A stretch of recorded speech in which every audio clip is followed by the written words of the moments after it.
सनी देओल की सौतेली बहन ईशा देओल आजकल अपने पारिवारिक कॉम्प्लेक्स को लेकर काफी सारी बातें पॉडकास्ट में खुलकर करती हैं। हालांकि वो विक्रम भट्ट की एक मूवी से कमबैक करने की तैयारी कर रही हैं, इसके बावजूद एक किताब के जरिए वो काफ़ी सारी बातों पर अपने परिवार की बहुत सारी डार्क सीक्रेट्स को ओपन करती हैं। हालांकि जितने भी खुलासे अभी तक ईशा देओल के मुंह से हमने सुने हैं, उसमें से एक खुलासा भी सुनना बाकी था और ये बात काफ़ी हद तक चौंकाती है, साथ ही उस साइकोलॉजी को भी हाईलाइट करती है जहाँ पर एक बच्चे के मन में अपने परिवार की मैरिज जुड़ने या टूटने का क्या असर पड़ता है। ये बात ईशा देओल के कन्फेशन से मालूम पड़ता है। ईशा देओल करीब चौथी क्लास में थी। जब भी वो क्लास में जाती उनकी एक क्लासमेट उनको हमेशा ताना मारती और कहती कि तुम्हारी एक नहीं बल्कि दो माँ हैं। ईशा देओल को हमेशा लगता था ये उनको तंग करने के लिए, टीज करने के लिए ताना मारने वाली बात है, उन्होंने कभी ध्यान नहीं दिया। बट एक बार कुछ मेंटली स्ट्रेस में आकर ईशा देओल ने अपनी माँ से पूछ ही लिया आखिर सारे बच्चे उनसे क्यों कहते हैं कि उनकी 2 माएँ हैं। तब शायद हेमालिनी ने पहली बार सोचा अपनी चौथी क्लास की बच्ची को सच से वाकिफ कराया जाए। हेमालिनी ने ईशा देओल को बुलाया और कहा कि ये बात सच है, आपकी 2 माएँ हैं, बिकॉज जिससे मैंने मैरिज की है यानी धर्मेंद्र से जो मैंने मैरिज की है उसकी ऑलरेडी करीब 20-30 साल पहले मैरिज हो चुकी है।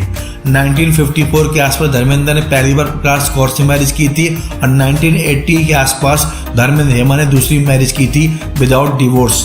बहरहाल ईशा कहती चौथी क्लास में सारी बातें सुनकर मेरे दिमाग में पता नहीं कैसे असर पड़ा और मैं चौंक गई। तब से पहले जो मेरे पिता मेरे घर में आते रहते थे, मैंने कभी सोचा नहीं था उनका एक और परिवार हो सकता है। लेकिन वो कहती है मेरे परिवार की अपब्रिंगिंग ऐसी थी कि मुझे कभी भी इस पूरी मैरिज को लेकर कड़वाहट नहीं आई।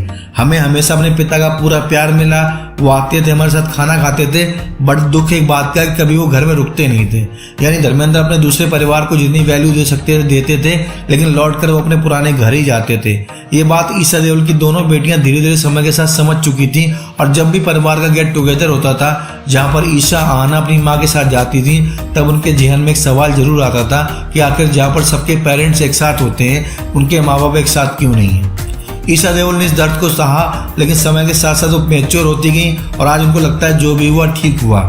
आज वो खुद डिवोर्स को फेस करती हैं और जानती हैं कि परिवार के जुड़ने टूटने में बहुत सारे फैक्टर्स का रोल होता है। आज ईशा अपने पिता धर्मेंद्र को भी लाइक करती हैं, अपने सौतेले भाई सनी बाबी से राखी बंधवाती हैं, अपनी माँ की बायोग्राफी भी लॉन्च करती हैं और मुखर होकर सारी बातें एक्सेप्ट करती हैं। यानी ईशा देओल अपने पूरे परिवार के जो भी जकड़न गांठें हैं उनको सुलझा चुकी हैं मेंटली तौर पर, और वो जानती हैं कि परिवार हमेशा परफेक्ट नहीं होता, उसको परफेक्ट बनाना पड़ता है।